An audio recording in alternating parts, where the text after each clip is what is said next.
اللہ الرحمن الرحیم 18ویں رجب کی شب کے اعمال۔ اس میں صرف 2 رکعت نماز آپ نے پڑھنی ہے۔ سورہ الحمد کے بعد سورہ توحید، سورۃ الناس اور سورہ فلق، یہ 3 صورتیں جو ہے وہ آپ نے 10 مرتبہ تلاوت کرنی ہے، پہلی رکعت میں بھی اور دوسری رکعت میں بھی اسی طرح سورہ الحمد کے بعد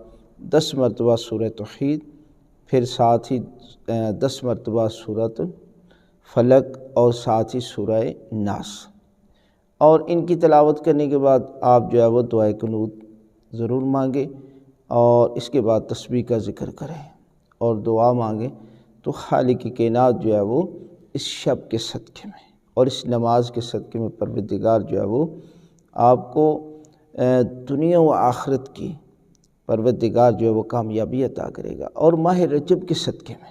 کہ وہ مہینہ کے جس میں استغفار کا ثواب دگنا ہو جاتا ہے،